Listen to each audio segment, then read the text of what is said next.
camaraderie will always be the best part of it. And you're going to see my friends on this videotape, and these are friends that I've met since moving to Stoughton, and the friends that I have from that I still keep in contact with.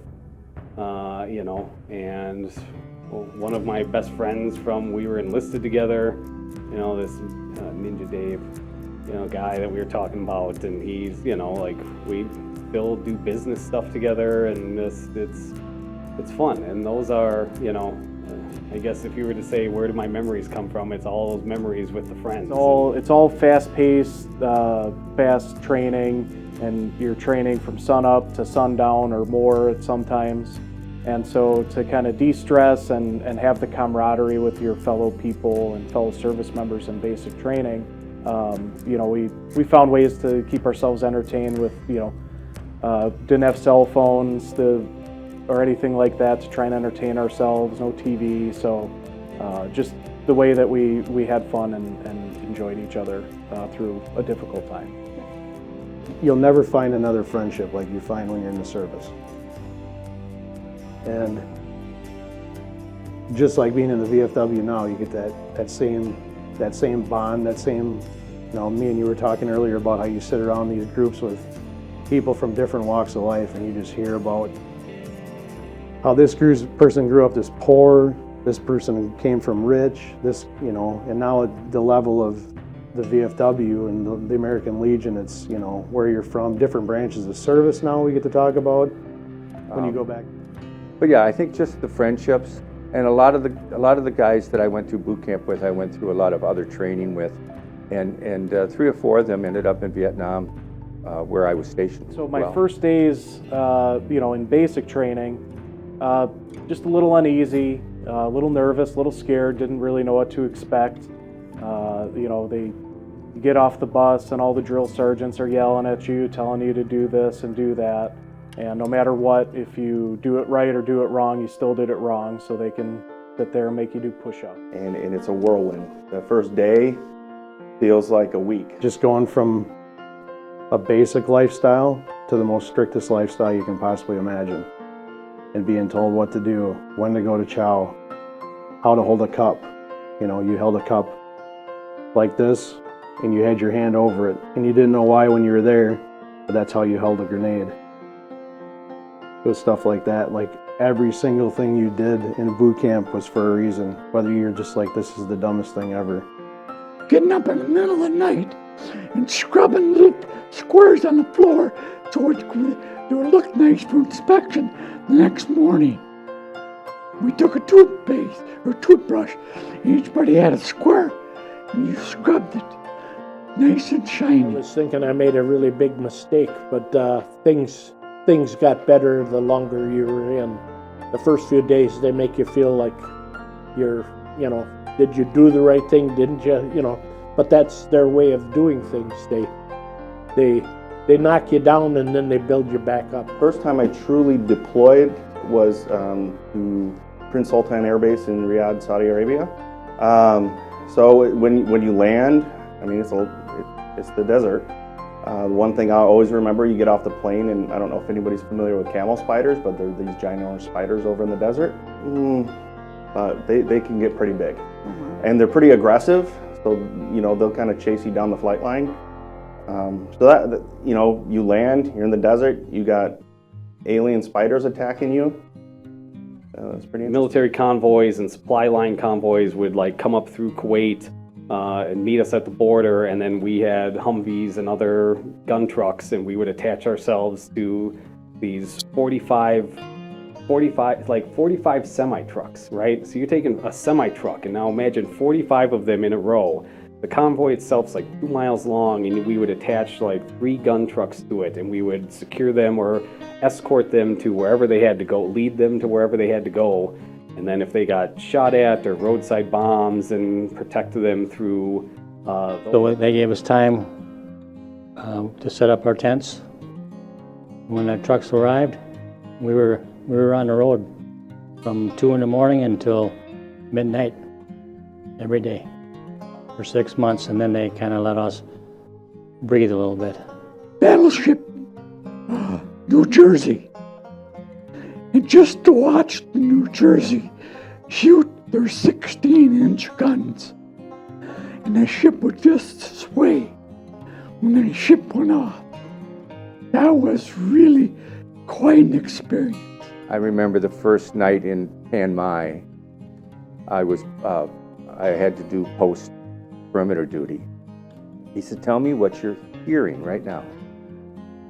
And I was kind of a smart ass at the time. I said, "Well, I guess I'm listening to you talk to me." And he just shook his head and he said, "I'm going to ask you one more time.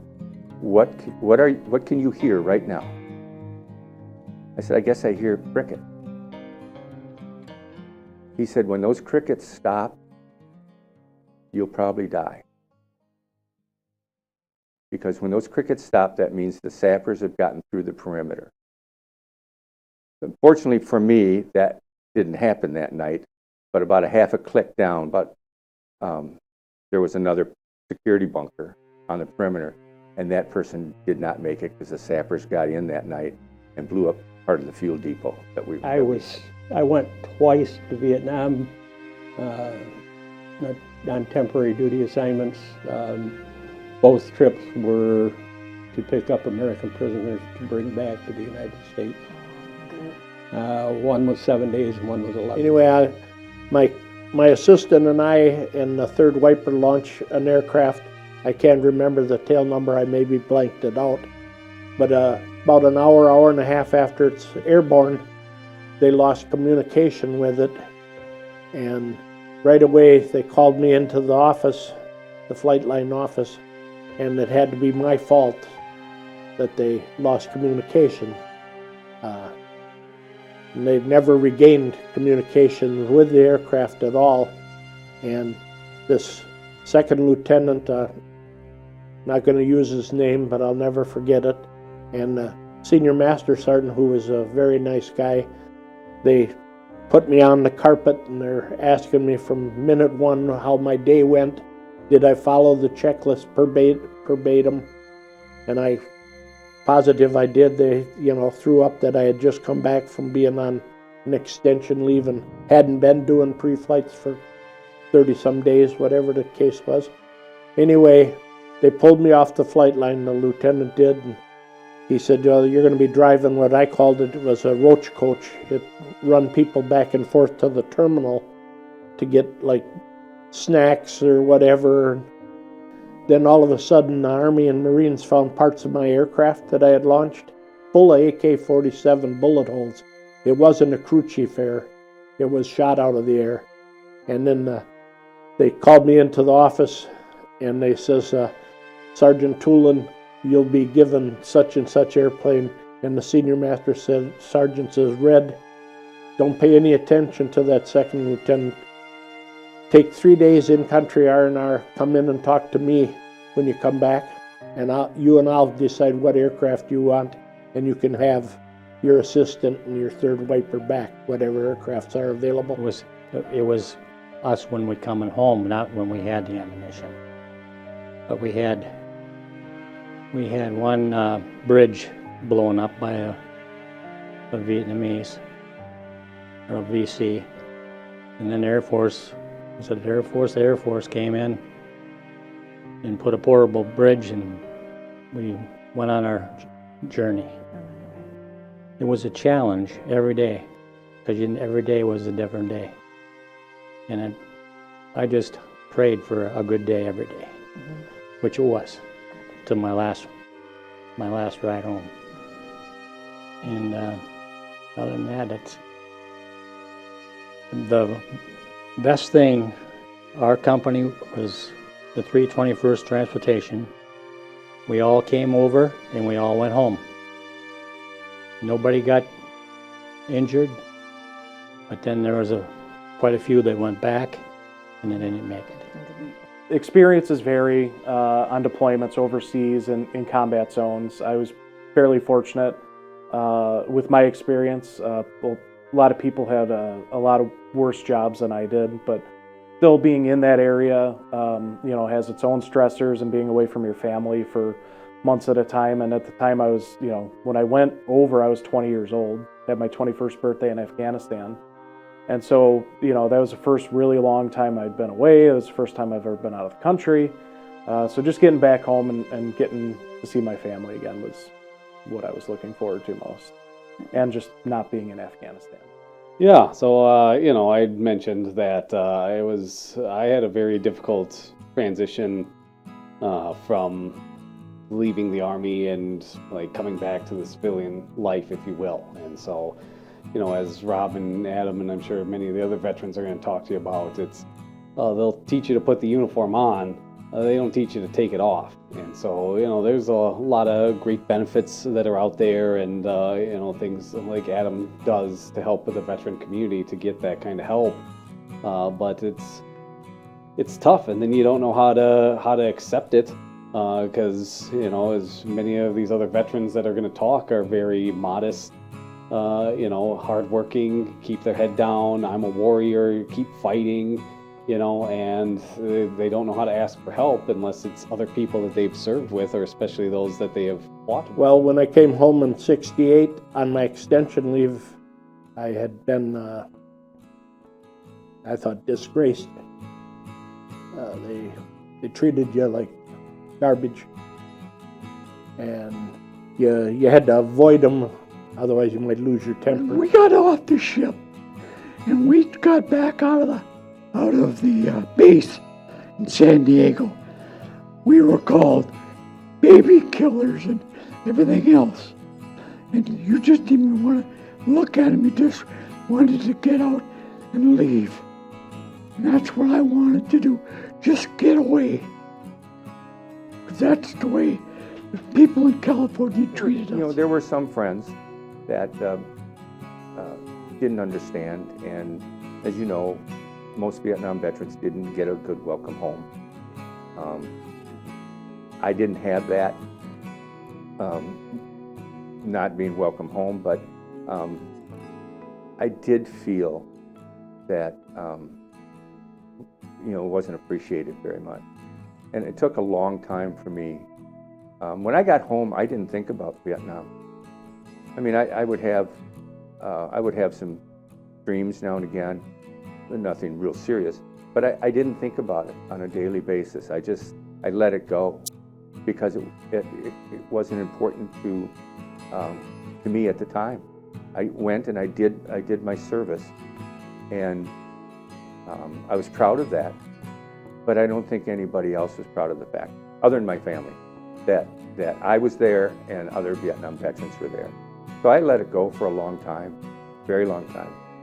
When you go back to your civilian friends, you're not the same to them anymore, and it's not the same conversation. And that goes back to, the camaraderie, like, God, I need to talk to my buddies. So you're constantly phoning a friend, like, I don't know if I can do this civilian thing.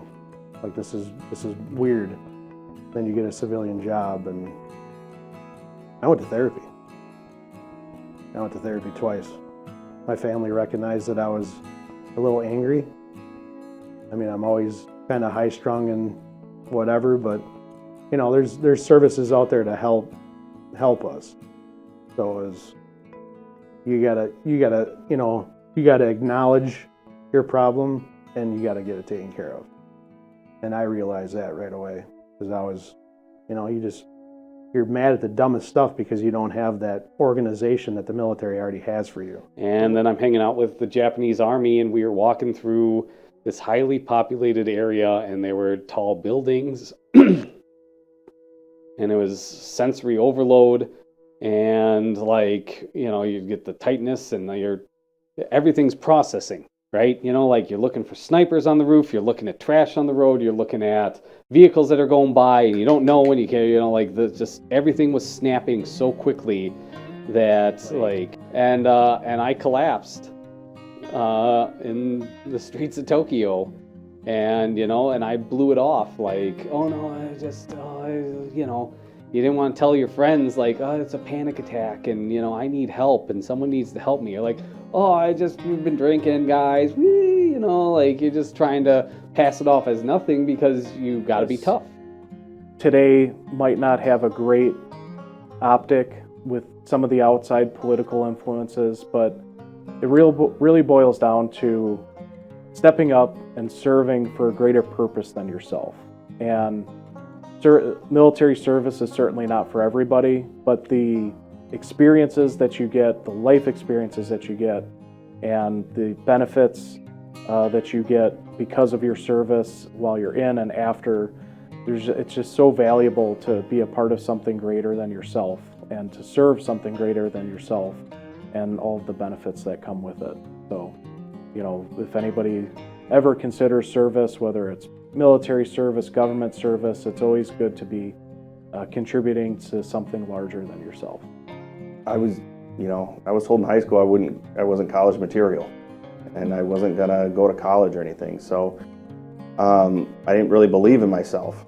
I didn't have much confidence when I got out of high school, and because of my military experience, I gained confidence and grew up really quick. And I was able to, because of the military, I was able to go to college, be successful, get post-bachelor degree, and have a career that I love and that I'm very thankful for. I had a very fortunate experience, and some veterans' experiences aren't like mine. They're much different. Encourage any young people that are interested in doing so to find out as much information as they can. And each individual's situation is different. So I mean, I would not, for instance, I wouldn't go into a class of high school students and say you should all enlist. It's not for some people, but I think it's such a wonderful experience overall if you use it correctly. To look back at how I was before, I mean, I was good kid, raised right, but after, you know, just being in the military and having that, just the responsibilities as such a young person, and the work, you know, your work ethic, I've drugged back into my life, how to handle situations. I mean, there is nothing you can throw at me in this world that would scare me, I guess. I'll tackle anything. I mean, I think any service member would. I think I'm a pretty good leader, and I think the service had a lot to do with that. Of course, you grow up when you're in the service, but I had a lot of good training and good mentors in the service, and they taught me how to be a leader. And I think that has influenced me in my personal life as far as my job and my career. It's influenced me, obviously, as the commander of the post here in American Legion post here in Stoughton. So I think that's the most important thing, is that it influenced me as to how to be a leader. So, I mean, the military trains you for life, whether you spend 4 years there or 5 years. If you don't take anything out of it, or 4 years or 20 years in it, you retire. Like, if you don't get something out of it, then I feel sorry for you, because it's a boot camp itself is a quick life lesson of, you know, discipline, determination, you know, self-reliance, and just being able to, you know, conquer whatever's in front of you. And that's what life is all about. I mean, just setting a goal and achieving that goal.